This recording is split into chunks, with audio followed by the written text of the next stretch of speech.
A paz do Senhor Jesus, querido aluno da Escola Bíblica Dominical, aqui da classe dos jovens. Eu sou seu amigo, pastor Janderson Nascimento, estou segundo vice-presidente da Assembleia de Deus, aqui em Vitória da Conquista, uma igreja pastoreada pelo pastor Davi Oliveira Boa Sorte.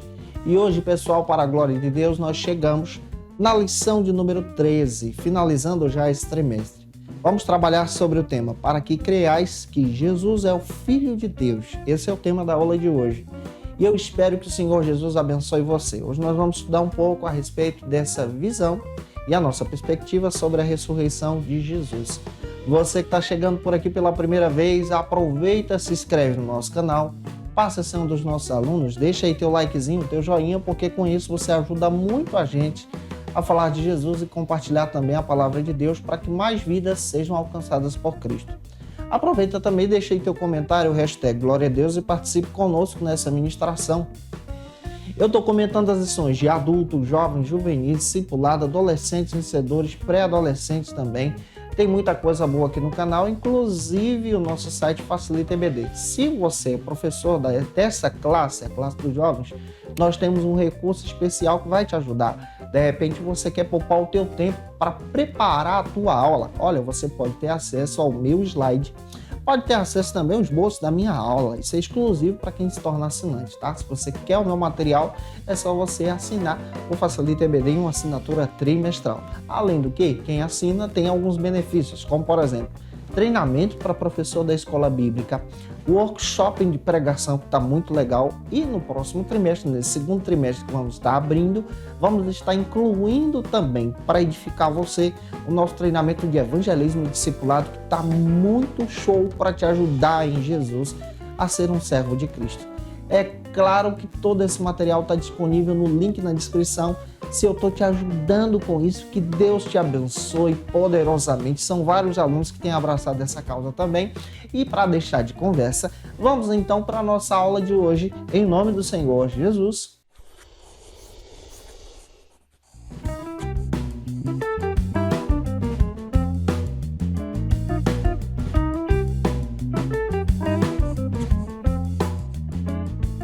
Hoje nós chegamos na lição de número 13 aqui da classe do jovem. Vamos trabalhar sobre o seguinte assunto: para que creiais que Jesus é o Filho de Deus.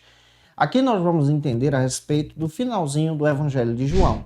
Para iniciar bem, trabalhe então a partir das perspectivas bíblicas. A primeira perspectiva que vamos trabalhar aqui com você é o texto principal, que está em João capítulo 20, versículo 31. Lê esse texto com os teus alunos.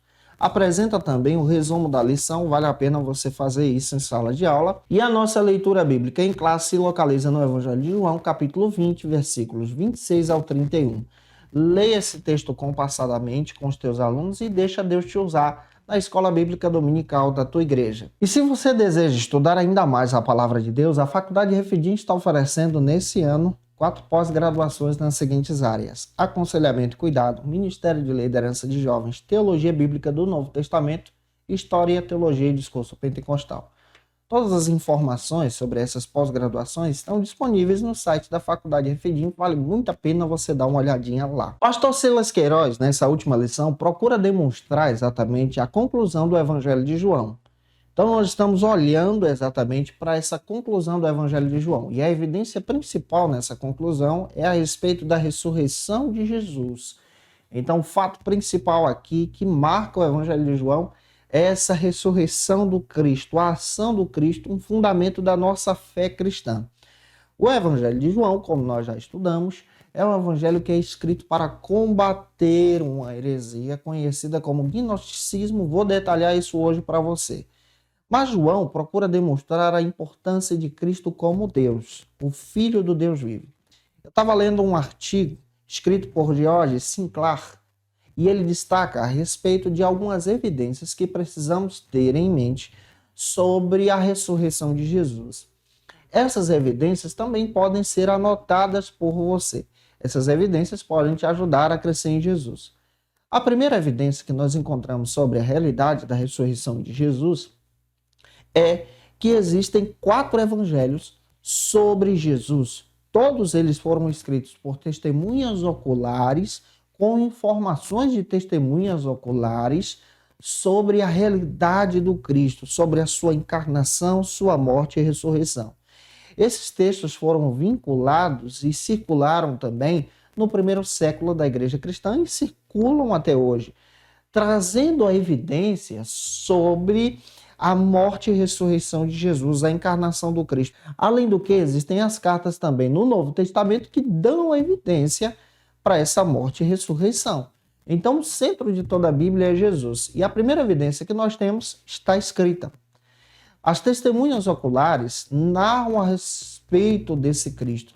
Se você observar, vamos pegar só os 4 evangelhos. 2 desses evangelhos foram escritos por discípulos de Jesus, testemunha ocular, Mateus e João. 2 deles foram escritos agora por discípulos de discípulos que pegaram informações de testemunhas oculares. O Marcos foi discípulo de Pedro, o Lucas foi discípulo caminhando com Paulo e Lucas reuniu informações assim de diversas pessoas que foram testemunhas oculares que narraram a respeito da morte e ressurreição de Jesus. A segunda evidência que eu quero destacar para você é que existem escritores cristãos e pagãos, ou seja, não cristãos, que relatam a respeito da morte e ressurreição de Jesus. Quer ver um exemplo? Nós encontramos a história dos Hebreus escrita por Flávio Josefo. Flávio Josefo não foi discípulo de Jesus. Ele narra os fatos, os eventos presentes também no Novo Testamento em uma ótica extra-bíblica. É importante você observar isso aqui também. A terceira evidência que eu quero destacar para você sobre a morte e a ressurreição de Jesus é que muitas das principais testemunhas oculares de Jesus morreram e alegaram que Cristo havia ressuscitado. Muitos deles se entregaram à morte para não renunciar o nome de Cristo, a ressurreição de Jesus e o plano de Deus. Muitos deles deram a sua vida por crerem e testemunharem que Jesus estava vivo.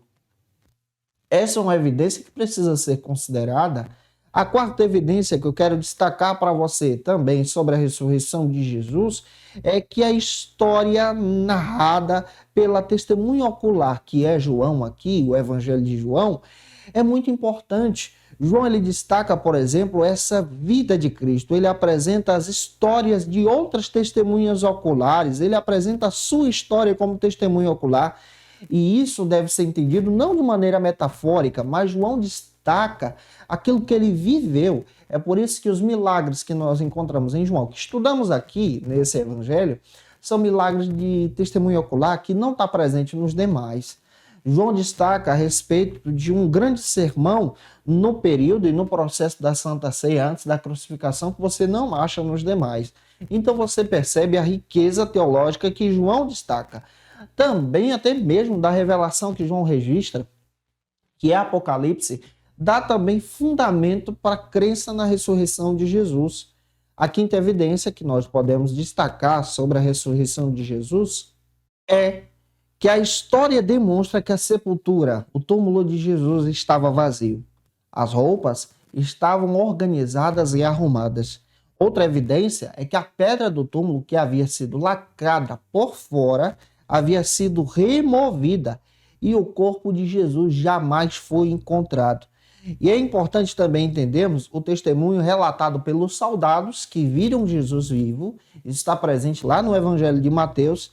E esse Jesus é um Cristo agora que demonstra essa evidência dessa ressurreição na sua vida. Quando você olha para essa evidência, você então entende o significado da ressurreição. A sexta que podemos destacar para você, sem contar o testemunho de Paulo lá no caminho de Damasco, que ele tem um encontro com Jesus ressurreto, existem também outros 11 registros no Novo Testamento de testemunhas oculares que viram a Jesus. Ao ponto de Paulo descrever em 1 Coríntios que tanto Cristo apareceu para Tiago, para Pedro, para ele e para mais 500 pessoas que testemunharam Cristo vivo. Essa é uma evidência que precisa ser levada em consideração.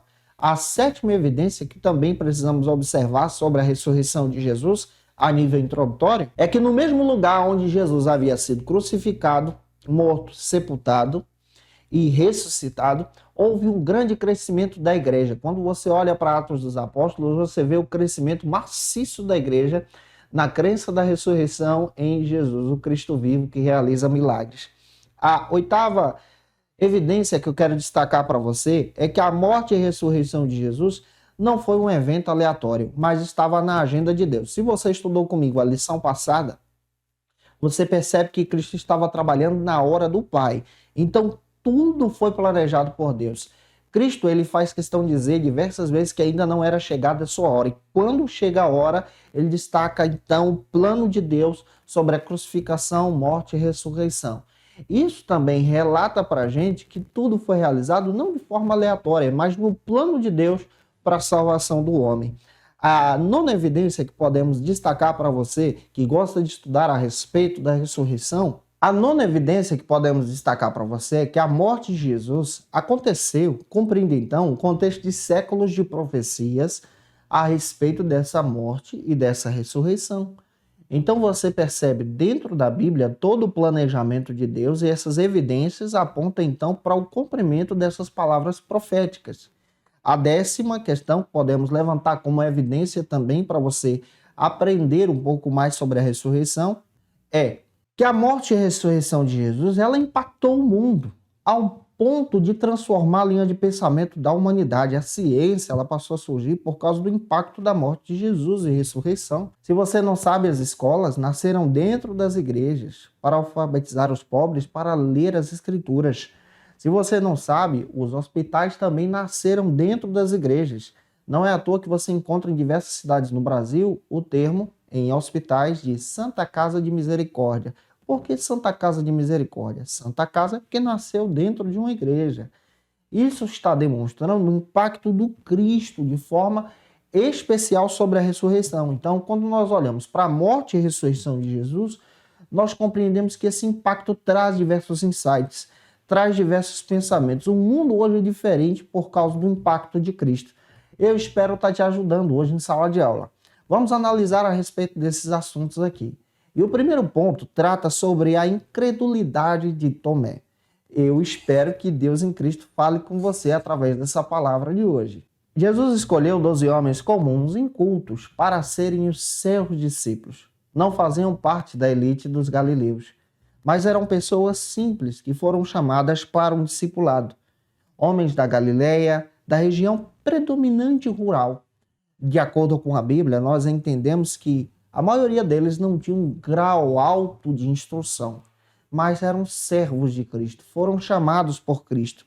É importante que Jesus chama para ser os seus discípulos gente da gente simples, assim como também chamou Tomé. Tomé também tem essa chamada. E nós precisamos olhar para Tomé com uma perspectiva diferente, porque às vezes nós só queremos criticar a respeito do chamado de Tomé, a visão que Tomé tem sobre Tomé querer evidências sobre a ressurreição de Jesus. Ele chamou Tomé para ser um discípulo, assim também como chamou você. E é importante você olhar para isso dentro da Bíblia. O primeiro subtópico trata sobre o seguinte assunto: a exigência de evidências. Primeiro, a gente precisa analisar todo o contexto bíblico presente no Evangelho de João e também presente sobre a biografia de Tomé. Conforme a Bíblia, as primeiras aparições de Tomé, ele é citado também nos evangelhos. Ele é citado além do Evangelho de João, citado lá em Mateus capítulo 10, versículos 2 e 3, Marcos capítulo 3, versículo 18, Lucas capítulo 6, versículo 15. Mas o Evangelho de João é que trata sobre a vida de Tomé de uma forma mais evidente, de uma forma mais clara. John MacArthur, em seu texto 12 Homens Extraordinariamente Comuns, ele registra a respeito do perfil de cada discípulo de Jesus. E eu fiz questão de ler esse material para registrar para você aqui o perfil de Tomé. É importante nós olharmos para Tomé a partir da perspectiva do Evangelho de João. Quando você olha para Tomé, conforme John MacArthur, ele faz questão de dizer que Tomé ele sofria de uma preocupação crônica. Isso fazia parte também da sua personalidade. Ele pensava demais em tudo. E um detalhe que nós encontramos é que a maior parte do registro da sua vida está registrada no Evangelho de João e o Evangelho de João dá esses detalhes para a gente. Quando nós olhamos exatamente antes da ida de Jesus para Jerusalém, para ser entregue para a crucificação, Tomé, ele tem uma visão a respeito disso, ele tem uma perspectiva a respeito disso. Ele olha para o contexto e demonstra a sua preocupação. Dias antes, em Jerusalém, você percebe que a multidão queria matar Jesus, apedrejar Jesus, a multidão dos religiosos. E Jesus saiu de lá escondido. Então Tomé sabia dessa informação. E aí quando você olha exatamente para essa perspectiva de ir para Jerusalém, você percebe um Tomé que está preocupado com a sua vida, com a vida de Jesus e a dos seus companheiros. Quando Jesus, por exemplo, decide ir para Betânia ressuscitar Lázaro, Betânia ficava a 3 quilômetros de Jerusalém. Nós percebemos isso lá no Evangelho de João, capítulo 11, versículo 16, que Tomé aparece mais uma vez. Então Tomé, chamado Dídimo, disse: vamos também nós para Betânia ou Jerusalém, para morrermos, para que nós morramos também. Nessa perspectiva, você percebe essa preocupação presente aqui. Ele está dizendo: não, a gente vai voltar para Jerusalém, vai voltar para Betânia, nós estamos na Judéia, se a gente voltar, a gente vai morrer. E aqui, nessas falas de Tomé, dentro do Novo Testamento, você percebe um caráter de uma pessoa que apresenta preocupação, ao mesmo tempo um pessimismo, mas você percebe que esse homem foi chamado para ser discípulo. Eu acho lindo isso, porque Jesus também chamou a gente para ser discípulo. Chamou você para ser discípulo. Você em Cristo é um discípulo de Jesus. João também me dá a informação que Tomé era uma pessoa que acreditava no Cristo. Ele acreditava em Cristo, nesse discipulado que ele está tendo com Jesus. Ele temia perder Jesus. E essa informação está presente lá em João 14,5, onde Tomé levanta então a pergunta para Jesus: Senhor, não sabemos para onde você vai, no sentido de querer saber para onde Cristo ia. Como saber então o caminho? Tomé estava aprendendo nesse discipulado. Então Cristo dá a resposta para Tomé. Jesus disse para Tomé: eu sou o caminho, a verdade e a vida. Ninguém vem ao Pai se não for por mim.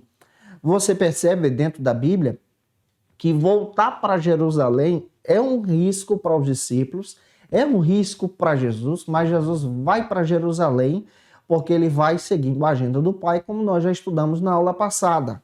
Então é importante, antes de criticar Tomé, olhar para a vida desse homem. O que a Bíblia fala sobre ele? Nós precisamos entender que quando Jesus ressuscitou, Tomé não estava presente na ressurreição. Jesus ele apareceu primeiramente para as mulheres, Jesus apareceu para os discípulos, mas Tomé não estava ali, pois Tomé perdeu esse momento importante. Ele estava vivendo exatamente o temor por causa da crucificação. Jesus tinha sido crucificado na sexta-feira, o temor caiu sobre os discípulos, eles estavam se escondendo para não morrer e Tomé não estava presente. Isso está descrito lá em João capítulo 20, versículo 24. Daí a justificativa de entender que quando Cristo apareceu para os discípulos, Tomé não estava lá. Ele perdeu um momento importante da aparição de Jesus. Às vezes, quando nós nos prendemos às nossas preocupações, como Tomé, podemos também perder momentos importantes, momentos da revelação de Deus. Mas mesmo perdendo esses momentos, Cristo se importa conosco, se importa com você. Às vezes, por preocupação, por temores, por lutas que enfrentamos, nos escondemos como Tomé, mas Cristo se importa com você. A Bíblia não diz, não me dá informação onde Tomé estava, mas ele perdeu uma oportunidade maravilhosa de ver o Cristo ressurreto a primeira vez junto com os outros discípulos. Porém, Tomé não estava lá. Às vezes você pode perder uma oportunidade, mas Cristo sempre tem outra para você. Pastor Silas Queiroz chega a comentar o seguinte, que Tomé ele queria provas da ressurreição do Mestre. Observe, se você analisar o perfil dele em João, você percebe que Tomé ele tinha esse amor também por Jesus. Ele queria provas dessa ressurreição. E ele rejeita o testemunho dos demais discípulos. Ele queria ver Jesus, por isso que ele rejeita. Ele quer essa prova da ressurreição. E isso está presente em João capítulo 20, versículo 25. Ele quer essa prova da ressurreição. Isso pode ser aplicado também da seguinte maneira. Existem pessoas que rejeitam a Jesus, rejeitam a prova da ressurreição, pelo fato dessa prova da ressurreição ser testemunhada pelos discípulos. No caso de Tomé, nós entendemos, compreendendo o perfil dele presente em João, que ele era um homem que amava Jesus, perdeu o momento e ele queria ver o Cristo. Mas pelo fato de perder o momento, ele estava cego para a prova da ressurreição que era mencionada pelos outros discípulos, pelas mulheres que estavam ali. E a atitude de Tomé questiona então o testemunho dos discípulos, e isso é muito comum também no nosso tempo, no nosso dia a dia. Existem pessoas que questionam a verdade do Evangelho, a verdade da palavra de Deus, pelo fato de não terem visto o Cristo ressurreto, de não crerem no testemunho, ou seja, não crerem pela fé naquilo que está escrito. E existem algumas coisas que são realizadas por pessoas que rejeitam o testemunho de Cristo e rejeitam também o Evangelho. Isso é muito comum no nosso tempo. A primeira delas é que as pessoas não veem um estado por natureza, o estado que está poluído, seu estado espiritual prejudicado pelo pecado. E por causa dessa cegueira, ela rejeita então o Evangelho, presente em Efésios capítulo 2, versículo 2. Existem também aqueles que não veem a justiça de Deus contra o pecado, na morte de Cristo, ressurreição de Cristo, e não conhecem exatamente a mensagem do Senhor.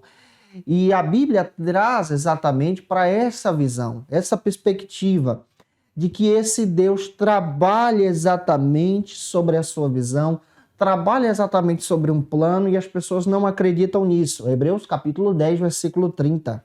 Existem pessoas também que não podem, pela cegueira espiritual, ver a beleza do Cristo ressurreto, como está escrito em 2 Coríntios capítulo 4, versículo 4. Existem pessoas também que, por serem controlados pela incredulidade, pelo pecado, eles ousam negar Jesus, a evidência de Jesus, o nascimento de Jesus, e ousam também negar, entregar a sua vida para Jesus e seguem a sua vida conforme o seu pensamento. Apocalipse capítulo 21, versículo 8 registra isso para a gente. Existem também pessoas que são guiadas pela razão carnal, agem de forma consciente contra a palavra de Deus, agem de forma a não se inclinar à graça de Deus, a rejeitar então o plano de Cristo. 1 Coríntios capítulo 2, versículo 14. São pessoas que agem pela sua própria sabedoria. E existem aqueles que procuram mais honrar o homem, honrar as pessoas, do que a palavra de Deus, e por isso rejeitam a mensagem do Cristo, conforme está escrito lá em João capítulo 5, versículo 44. E aqui a gente aprende muito bem a importância de entendermos sobre a realidade da ressurreição. Tomé perdeu o momento. Amava Jesus. Ele rejeita a mensagem e o testemunho dos apóstolos. Cuidado para que você não seja assim também. Creia em Cristo pela fé e pela palavra e o testemunho dos irmãos através do discipulado em Jesus. O segundo subtópico trata sobre a rejeição, então, do testemunho. As aparições de Jesus ressurreto foram significativas para os discípulos, para as mulheres. Porém, Tomé não estava presente. E esse detalhe é importante aqui em ser considerado em sala de aula. Nós podemos notar, conforme a Bíblia faz questão de dizer que Cristo aparece para as mulheres e essas mulheres testemunham Cristo, esse Cristo vivo, lá na porta do sepulcro. Também podemos ver que a partir dessa perspectiva, dessa aparição de Jesus para as mulheres, Cristo também aparece para os discípulos no caminho de Emaús. Lucas faz questão de mencionar isso lá no capítulo 24, versículo 13 a seguir, que os discípulos do caminho de Emaús também testemunham a respeito de Jesus, os próprios discípulos também testemunham. Então, o próprio Tomé estava negando as evidências. Tinha muita gente dizendo, Jesus ressuscitou, Jesus está vivo, mas ele queria ver. Ele perdeu o momento, mas ele queria ver. Nós podemos então interpretar essa atitude de Tomé da seguinte maneira. Lembre-se que Tomé também é discípulo de Jesus. Então tome cuidado para não julgar essa ação de Tomé como uma indiferença à mensagem da ressurreição. Na realidade, a partir da perspectiva de John MacArthur, nós podemos perceber que Tomé aqui, conforme essa visão, tinha medo de se encontrar com Jesus ressurreto. E isso traz uma perspectiva mais humana para Tomé. Também traz uma perspectiva de demonstrar que ele é parecido conosco. Ele não é um super crente, mas na realidade é um discípulo como você. Alguém que queria ver Jesus, que perdeu a oportunidade. Ele, junto com os discípulos, haviam declarado que seguiriam Cristo até a morte. Mas agora você encontra um Tomé que, diante da morte de Jesus, se escondeu, fugiu. Você encontra um Tomé que, diante da ressurreição, ele não estava lá, Daí esse medo e esse temor de encontrar o Cristo agora ressurreto. Ou talvez seja um medo que Tomé tinha de sofrer uma desilusão. Porém, nós sabemos que com Cristo a realidade da verdade é verdadeira. É verdadeira em nós, em Cristo. Pastor Silas Queiroz faz questão de dizer que ele comenta que essa revelação de Cristo como um ressurreto, vivo, abre então um entendimento para a realidade da salvação, a transformação da vida dos discípulos, a transformação da vida de alguém. Jesus, ele dá uma nova chance para Tomé. Glória a Deus. Ele também dá uma nova chance para você que perdeu a oportunidade, para você que não estava lá no momento certo. Ele também dá uma nova chance para você, porque ele continua trabalhando contigo. Glória a Deus por isso, porque você é discípulo como Tomé. Tomé já não era mais o mesmo crente. Tomé agora, a partir desse momento que ele perde essas oportunidades, você percebe muito bem que ele precisava de um impacto verdadeiro com Jesus. Ele é um homem que decide crer vendo a ressurreição do Cristo. E isso também impactaria a sua vida de uma forma muito especial. Para ele não importava o testemunho dos discípulos, o testemunho das mulheres, mas para ele importava ver Jesus. Em João capítulo 20, versículos 26, nós entendemos algo sobrenatural que acontece para que Tomé, então, acredite que Cristo esteja vivo. A Bíblia faz questão de dizer que o local onde eles estavam, e Tomé estava lá, as portas estavam trancadas, pelo fato dos discípulos terem medo por causa da perseguição. Jesus veio naquele momento, entrou no lugar de forma sobrenatural, se pôs então no meio deles. E adivinha quem está lá? Tomé. Tomé reconheceu que a voz era a mesma de Jesus. Tomé reconheceu que aquela voz era a mesma voz que durante 3 anos estava discipulando ele. E ele estava ali para ver o Cristo. O mesmo mestre prometeu que voltaria e estava lá por causa de Tomé. Ele se dirigiu até Tomé e Jesus se aproximou de Tomé e olhou para eles com os olhos fixos e trabalhou com Tomé de uma forma sobrenatural. O mestre não dirigiu a Tomé nenhuma palavra de censura. Esse é o detalhe bíblico que você precisa pegar a partir da perspectiva do Evangelho de João.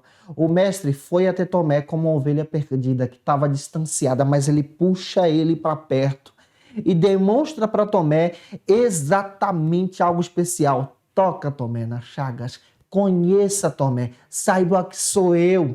Toque agora nas marcas para você entender que eu estou vivo. E é interessante que Tomé, quando faz isso, ele dá uma declaração poderosa. Tomé é judeu. Ele declara algo muito forte lá no Evangelho de João, capítulo 20, versículo 28. Senhor meu e Deus meu. Ele declara a divindade de Cristo. Ele declara de uma forma poderosa. A partir daquele momento, Tomé, então, foi transformado por Jesus. Pouco depois do dia de Pentecostes, nós temos informações a respeito de Tomé, cheio do Espírito Santo. Ele se tornou um ferrenho e eficaz pregador do Evangelho. A narrativa histórica faz questão de dizer que ele se dirigiu para a Índia e na Índia pregou sobre Jesus. Até hoje na Índia existe um local que é conhecido como o local onde Tomé foi enterrado e martirizado, morto por causa de uma lança. Tomé impactou o mundo a partir do momento que ele tem uma vida transformada por Jesus. Que você também tenha. Avançando, o terceiro subtópico trata sobre o seguinte assunto: no poder, então, do Espírito. Além da evidência eficaz da ressurreição, a partir da leitura de Atos capítulo 1:8, Jesus dá orientação para os discípulos agora buscar o poder do Espírito. Ir para Jerusalém, esperar o poder do alto. Olha, nós acreditamos na evidência da ressurreição, mas também precisamos do poder do alto para pregar sobre Jesus. Em Lucas capítulo 24, versículo 49, Cristo dá orientação para os discípulos irem para Jerusalém, esperar do alto o poder de Deus, o Consolador, como nós já estudamos. Em Atos capítulo 1, versículo 8, há então essa orientação: ficai em Jerusalém até que do alto vocês possam receber poder, e recebereis o poder do Espírito Santo que descerá sobre vocês, e sereis minhas testemunhas tanto em Jerusalém, em toda a Judéia, Samaria e até os confins da terra. Atos capítulo 1, versículo 8, registra exatamente a necessidade de buscarmos o poder como discípulo de Jesus. Os discípulos precisavam do poder do alto. Eles já tinham as evidências da ressurreição, mas precisavam ser revestidos de poder de Deus. A partir do momento em que a igreja ela se reveste do poder de Deus, essa igreja agora ela permanece em constante oração para receber esse poder. A igreja, a partir do momento que ela recebe esse poder, ela ajuda os necessitados. Há curas, há milagres realizados, como evidências também dessa ressurreição de Jesus. É dado também essa questão de diversas citações em Atos dos Apóstolos sobre o batismo com o Espírito Santo. A Bíblia também demonstra a visão da missão que a igreja tem agora, cheia do poder do Espírito Santo, para propagar a morte e a ressurreição de Jesus. Há também o sofrimento e a prisão dos apóstolos ao ponto de eles se entregarem por causa da morte de Jesus e ressurreição também. E eles não negam a Jesus. E a Bíblia também destaca para a gente essa ação presente do Espírito Santo em toda a igreja, em levar esse evangelho para o mundo antigo e também no nosso tempo. Então, a evidência do poder é fundamental. O segundo ponto trata, então, sobre um assunto importante que está presente no Evangelho de João, a incredulidade e heresias. A Bíblia faz questão de dizer que a incredulidade é um empecilho, então, para a salvação, para crer os milagres, para ver a ação de Jesus, porque ela recusa a ação dos milagres, a ação de Jesus e recusa a fé. Outro detalhe que a Bíblia também demonstra é que é preciso ter fé para a gente agradar a Deus. Hebreus capítulo 11, versículo 6. Então, se nós cremos que Jesus ressuscitou, nós temos essa fé em Jesus e a nossa salvação está firmada pela fé. Romanos capítulo 1, versículo 16. E o primeiro subtópico destaca sobre a incredulidade agora nos dias de João. Pastor Silas Queiroz faz questão de dizer que o registro do Evangelho de João tem um objetivo fundamental: refutar a heresia. O Evangelho de João ele é escrito no final do primeiro século, para a igreja de uma forma universal. É escrito por João, que está pastoreando a igreja de Éfeso. Naquela época surge uma heresia conhecida como gnosticismo. O gnosticismo ele surge exatamente para impactar a igreja de forma doutrinária, só que com a doutrina herética, fora da escritura, fora da crença na morte e ressurreição de Jesus e na sua divindade. Pastor Hernandes Dias Lopes, comentando a respeito do Evangelho de João no seu comentário, ele destaca que esse evangelho, o Evangelho de João, é na realidade um evangelho que traz uma perspectiva muito forte de João em combater a heresia do gnosticismo. O livro, ele procura ajudar exatamente a igreja a crer em Jesus como Deus. A ênfase de João é apontar Jesus como Deus, esse Senhor e Salvador, o Cristo vivo. Esse evangelho possivelmente foi escrito no ano 70, ano 90 da nossa era cristã. E o propósito dele é demonstrar exatamente que nós precisamos ter a visão pela fé no Cristo ressurreto como Senhor, Salvador e Deus. E o fundamento de João aqui aponta então exatamente para a nossa crença em Jesus como Senhor. E nessa perspectiva, eu vou detalhar para você o que é o gnosticismo. O segundo subtópico destaca então o que é o gnosticismo. O gnosticismo é uma heresia que é anterior ao cristianismo, porém causa um impacto assim de um prejuízo terrível à fé cristã até o terceiro século da igreja. Outro detalhe que você descobre é que essa palavra gnosticismo vem do termo grego gnose, que traz esse sentido de ser conhecedor ou sábio. O fundamento do gnosticismo traz essa visão que a salvação só é adquirida pela sabedoria, pelo conhecimento, pela iluminação. Essa heresia é uma linha de pensamento filosófica que tenta distorcer a verdade do evangelho. Procura se mesclar, então, no cristianismo primitivo. O que estava acontecendo? A igreja em si estava sofrendo por causa desse ataque agora filosófico a partir dessa perspectiva do gnosticismo. Pedro combate isso lá na segunda carta, Judas também, João também combate isso no seu evangelho, destacando a importância de conhecermos verdadeiramente sobre o Cristo e rejeitar toda e qualquer heresia. A visão do gnosticismo procura demonstrar exatamente algumas divergências doutrinárias. O que o gnosticismo procura corromper na visão do cristianismo? Ele, quando se impregna no cristianismo, ele procura corromper algumas visões doutrinárias que nós cremos. A primeira delas é sobre a criação do mundo narrada em Gênesis. Nós sabemos que a criação do mundo narrada em Gênesis foi por plano de Deus, por desejo de Deus. Já na visão do gnosticismo, essa criação foi criada por um ser superior conhecido como Aion, que pertencia então a esse Deus todo-poderoso e soberano. Esse ser superior a Aion, por desobediência, cria o mundo por um erro. E criando esse mundo, então, o Deus Todo-Poderoso decidiu enviar outro Aion para resgatar esse mundo pela sabedoria e iluminação e ligar esse mundo agora a ele. Esse Aion que faz a criação é conhecido então como o inimigo das nossas almas, o desobediente. Na visão do gnosticismo, você percebe que a criação é um erro.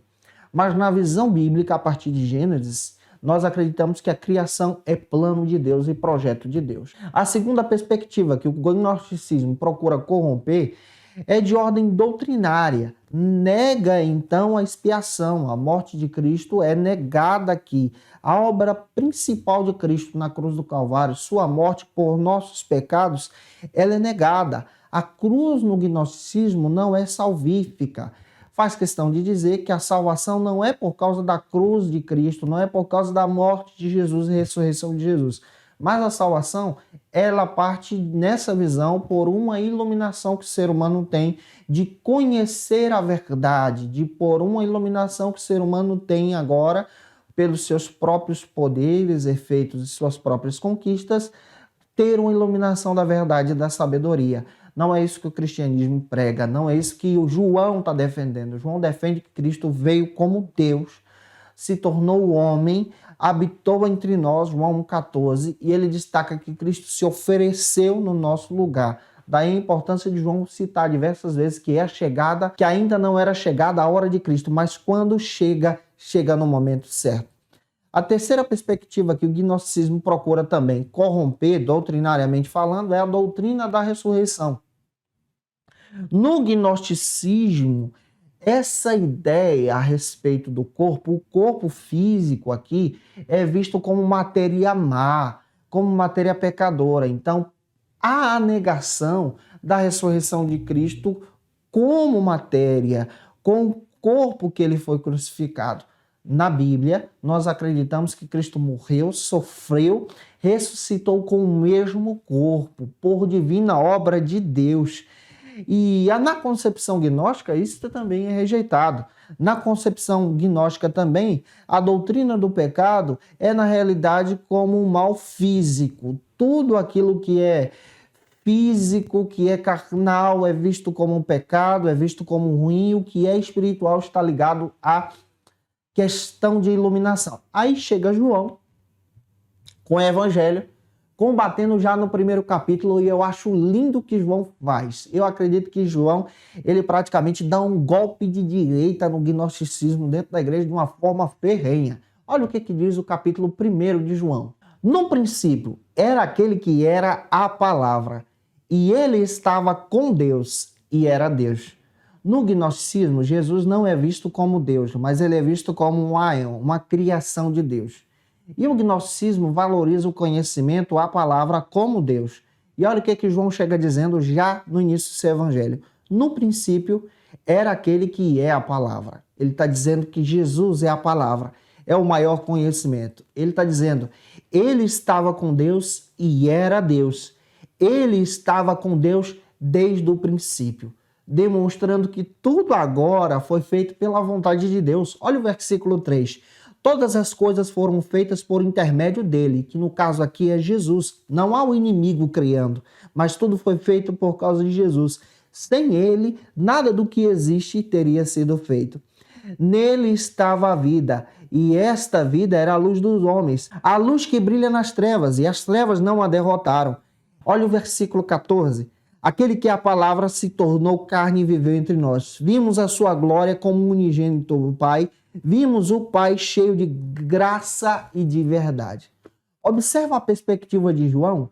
João entra combatendo essa heresia do seu tempo, demonstrando que Jesus é Deus encarnado que habitou entre nós. E diante disso, espero estar ajudando você. Terceiro e último ponto da aula de hoje. trata sobre o seguinte assunto aqui na nossa CBD: a fé no Filho de Deus. Esse é o terceiro ponto da nossa lição. No centro do cristianismo está então a fé no Cristo como Filho de Deus, na divindade de Jesus. O gnosticismo vem para combater essa divindade. Nós acreditamos que ele se fez carne e habitou entre nós, como está escrito em João 1,14.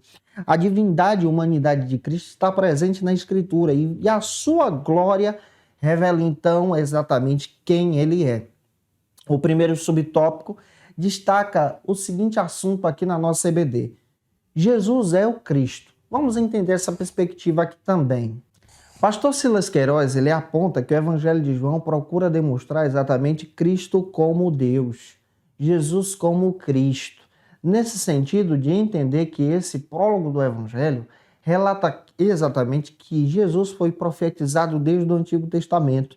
Se você observar João capítulo 1, versículo 15 a 18, você percebe que há aqui razões concretas para crermos que Cristo é o Messias, o Filho de Deus.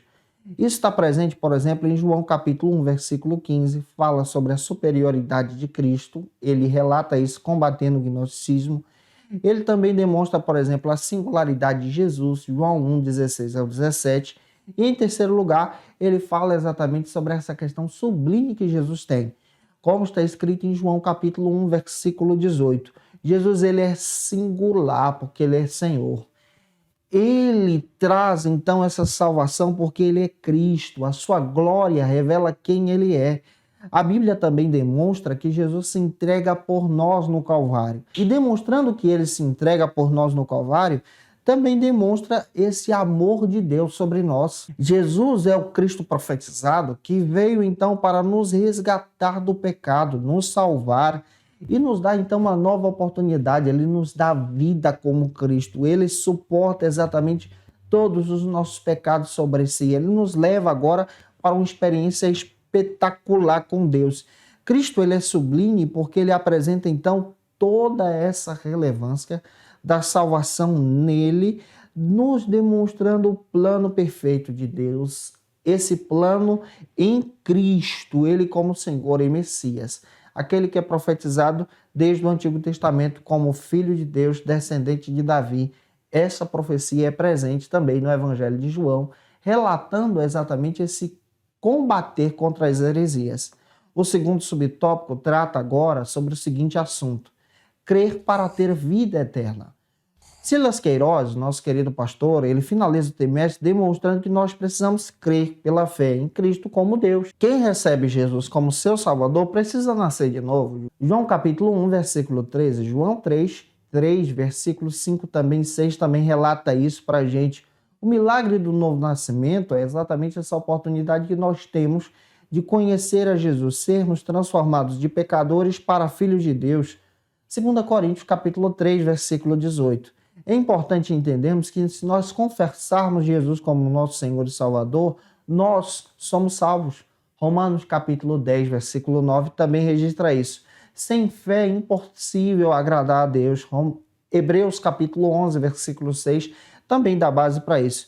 Então, aceitar Jesus como seu Salvador é entender que Cristo ele vem para cumprir um propósito, um projeto de Deus, realiza esse projeto e nos dá uma nova oportunidade de sermos livres agora do pecado, da condenação, Romanos 6, 23, para termos agora uma nova vida com Deus. O último subtópico, terceiro da lição, para fechar o trimestre, trata sobre a extraordinária revelação. Pastor Silas Queiroz faz questão de dizer que a maior revelação de Deus está em Jesus. O apóstolo João, combatendo a heresia do gnosticismo, descreve que Jesus é Deus e a maior revelação é o Cristo. João capítulo 1, versículo 1 ao 3. Ele é essa revelação plena desse Deus vivo, que nos salva, que também nos ensina, que nos discipula. O próprio Jesus nos comissionou agora como Deus para sermos discípulos. Mateus capítulo 28, versículo 19 e 20. Também nós aprendemos a partir da Bíblia que ele, sendo Deus, revela para nós agora a presença do Espírito Santo habitando em nós, trabalhando em nós, nos ajudando a servi-lo e a agradar a Deus. O apóstolo Paulo, em sua pregação, ele faz questão de dizer também que o fruto dessa revelação é exatamente uma vida na glória de Deus.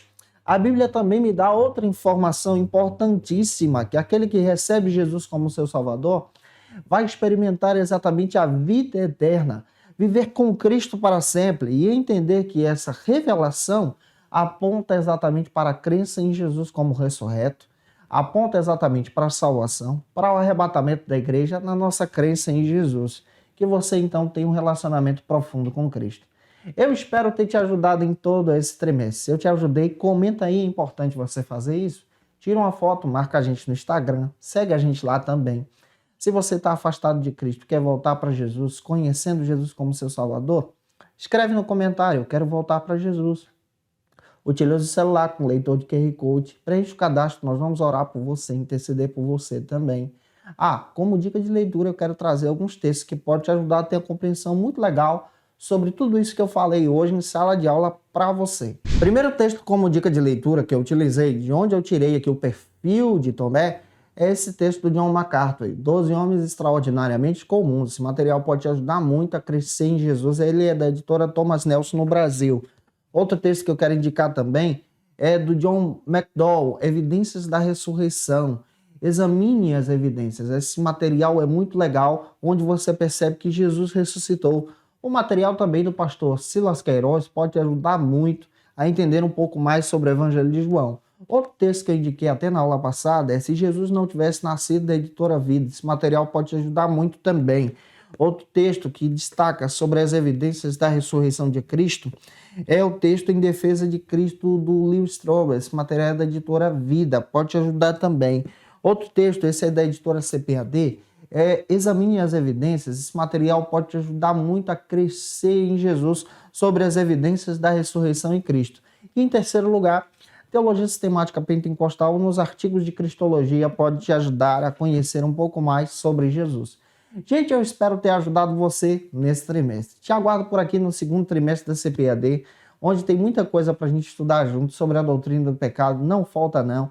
Na próxima aula eu conto com vocês. Que Deus abençoe. Um beijo no teu coração e até o segundo trimestre, se Deus quiser.